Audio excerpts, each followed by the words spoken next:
I'm just picking the bits off from around this mould. I will do what I always do, which is unmould, stop, and so on. But let's get the boring stuff out of the way. Like, subscribe, hit that notification bell. As you all know, last time we did a lovely mould, and we did it in a red, which we said would fit the theme of big butts. Well, if that won't fit the theme, so should this. Please bear with me, I have a migraine from hell. So I am working at less capacity than normal, and if need be I will ask my assistant to help. But I am going to have a go at doing it myself. Oh, there's one tiny little flaw there. We had a tiny little bubble on the arm, but I'm sure that can be filled in with a bit of nail varnish. But this one has already been cleaned by my daddy, so for him I think it might be acceptable. But there is one tiny little bubble that has burst on the arm there, but it's very minute. But look at that. Look at all that blue glitter. Isn't that just gorgeous? As I said, we have one tiny minute little bubble on that arm. But I like that. So I will be right back with the next item. Okay. This will be number 3 attempt at this. The first one, as you know, the bell didn't come out, the green glitter it did. Let's see how it comes out in this colour. And as you know, I often have problems with this, in which case if I do, we will pause and return. But hopefully we won't have any problems unmoulding, we shall see. Just take it one tail at a time, and we should, there we go, get it off. Let's have a look. The bell has come out. There's a tiny minute little hole in the bell, but bells have a hole in them anyway, so I'm happy enough with that. Needs a tiny bit of sanding where it hasn't quite been filled enough on the bottom. With this I've noticed you have to overfill the mould. If you don't, these final 2 tails have very weak bits on that have to be trimmed off. But that's not a problem if you trim them off and then just do a tiny bit of sanding, they're okay. But if you overfill it, just fills that corner in. So we will be right back with the next item, but there is your lovely fox. And as always, my sister will take pictures. Next one is an order for a friend. She wanted one of the druzy paw prints making into a key ring, but she wanted silver pads and green back. So there we have the lovely silver, and it really, I wasn't sure if I needed a darker green, and you can see where the mica powder hasn't completely mixed, but I like that effect. It looks like wind swirls or cream swirls, but there's the paw print. So I will be right back. Actually no, I'll do the second paw print and then I'll go to the next item, because she wanted one with silver pads and green background and one with green pads and silver background. So here's the silver paw pads with a green background, and this one has green paw pads with silver background, and we will be filling the heart in later today in red. So that's that, and I will be right back with the next item. Okay. I feel I have to explain this mould because there's a lot of people asking me why I'm making semicolons. I myself and several of my family members are suicide survivors. The semicolon has become the symbol for mental health, suicide awareness, suicide survivors, because the semicolon means that the sentence isn't at an end, our story doesn't stop there. Hence why it's been adopted by people who tried to commit suicide and lived on, because their story isn't over. Our story isn't over. And as long as we stay silent about it, the horrors will continue.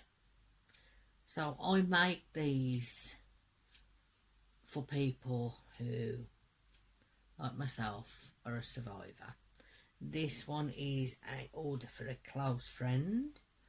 I've also been asked to do one in an unusual design that you will see at a later date. So let's unmould it. Here we go.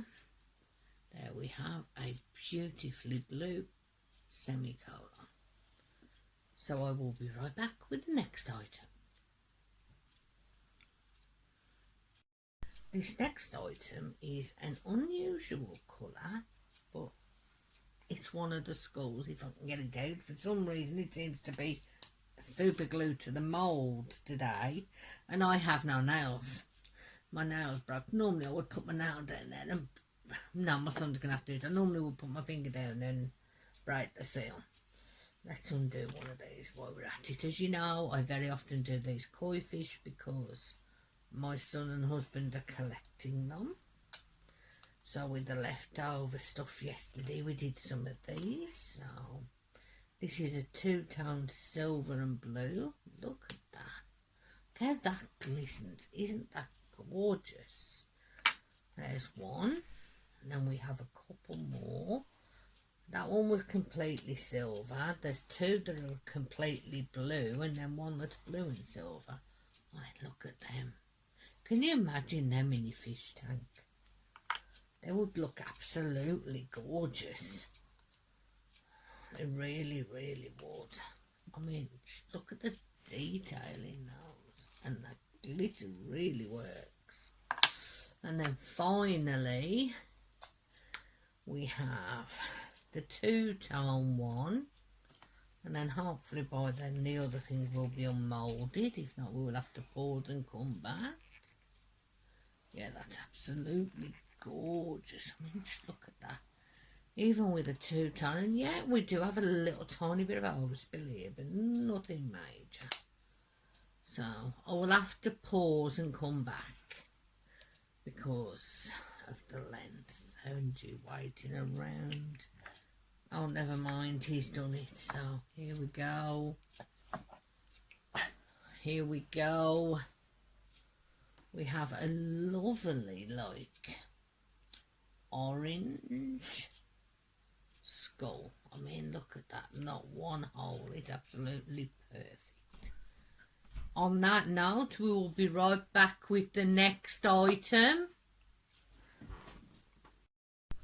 Okay, now we're going to unmould this beauty. And she glows in the dark. Yes, you heard right. She glows in the dark. And it did last night. We had them, as always, by the TV drying. And I didn't realise that the light from the TV acts like sunlight. So when we went to bed and turned all the lights off, everything glowed.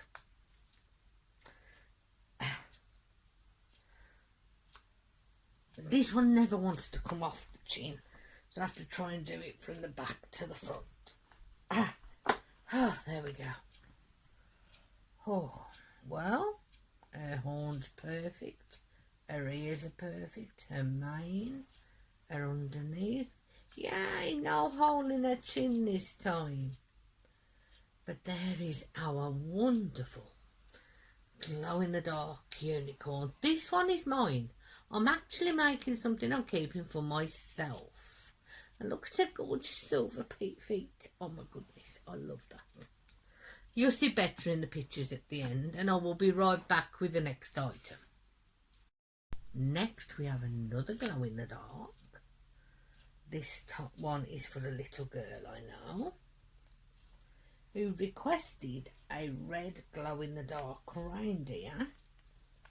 If I can get it out, because my assistant has walked away. I will pause and come back. Okay, here she is, unmoulded. A beautiful glow-in-the-dark reindeer. I wish I could show you, but perhaps tonight I can take a photo of it glowing in the dark and then post it on Facebook tomorrow. But we will take photos of all the products and put them on at the end. But I'll be right back with the next glow-in-the-dark item. Okay, the next one is another requested, and that is a blue glow-in-the-dark elephant. And who am I to say no when somebody requests something, especially when it's a child? You all know me, I like to help people. And I don't know if I'm going to struggle with this one, we will see.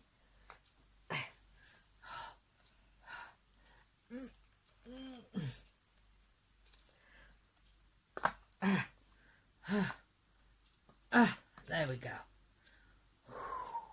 That hurt my fingers. But no, it's come out perfect. Not one little hole at all. It's absolutely perfect. So here is our little blue elephant. Ain't it good? Even when you can't see it glowing, it's absolutely gorgeous. So I will be right back with the next item. The next thing we are doing is find my mum. And I've not made this before, so I'm hoping with my little nails that I haven't got, I can get round this rim. We shall see. Because I don't have any nails at all at the moment. See, normally my nails don't scratch the thing, so to speak, but they help me get under the rim so that I can put my finger around to loosen it.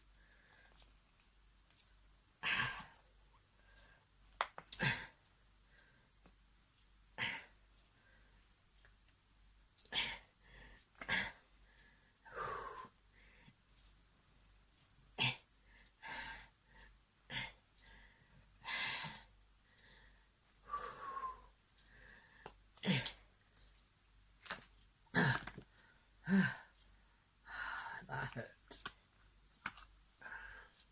Let's have a look at this. Oh, that's gorgeous. There is a tiny amount of bubbles, but because they're uniform micro bubbles, they're actually on this round bit. And I don't know about yourselves, but if you ever look at a mushroom, there's always little imperfections in it. There might be little chunks cut out or little dots on it. So I actually think where the mica powder hasn't quite mixed and has caused a smoky swirl effect on the top, and you have the tiny micro bubbles around the edge, I think it makes it more realistic as a mushroom. I don't think it takes away from the beauty, because there's no holes. There's just a few spots. I don't know if you see it on the video, but you might on camera.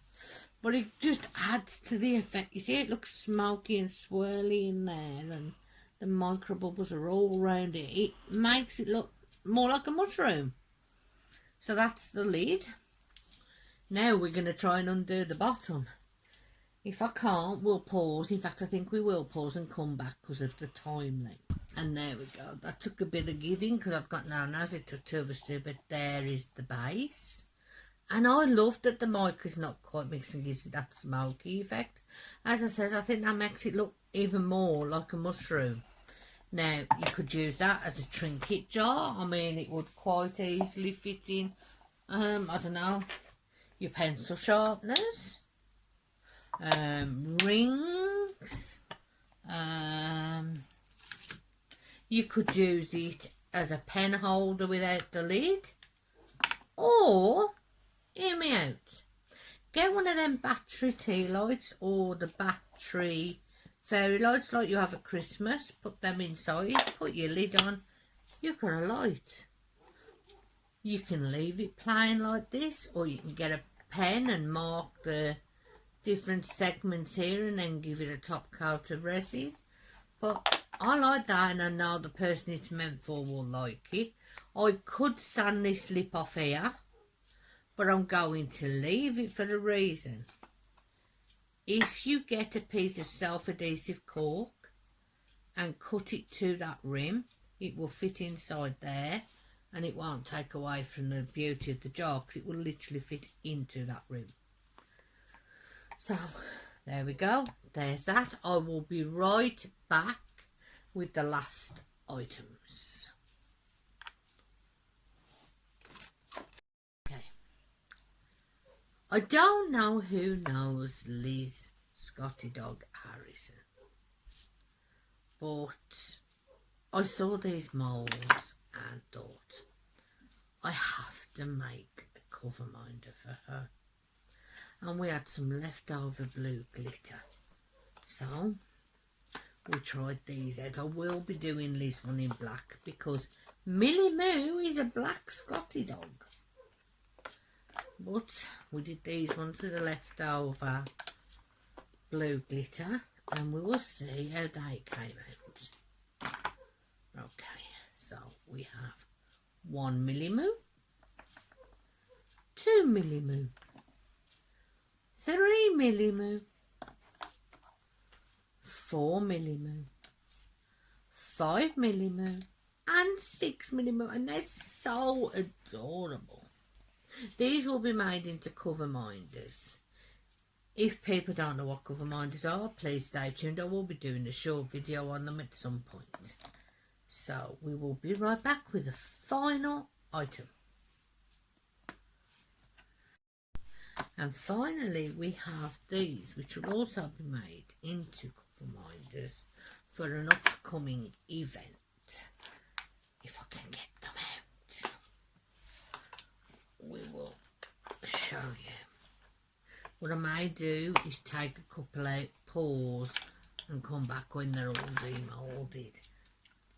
So yeah, I think that's what I'm going to do because they're a bit tough to get out. We will pause and okay, we're back and these are gorgeous. I mean, I will show you a few of them because they are more or less all the same. They're just, we have two colours. We have that lovely orangey colour and we have two larger ones and a mini one, and then we have 1, 2, 3, 4, 5, 6, 7, 8, 9, 10, 11, 12, 13 of these green ones. Now remember people, if you want supplies and you're in the UK, to pop over to the Resin Den UK and they will meet your needs. They do mica powders, silicone powders, moulds, they give advice, they do the jewellery findings, there's a mentorship program. It is a brilliant place to be. I'll leave all the details down below. I'd like to give a shout out to Charlotte Parkinson, Dennis Swingler, I hope I'm pronouncing that right, and Sharon Brown for the items that I have had from the group. Thank you very much. And for your diamond painting needs, please do check out Arietta the Crafty Witch, Diamond Grandma and Maisie's Madhouse. And as always, self-care isn't selfish, it's a necessity. And as always, love, peace and harmony.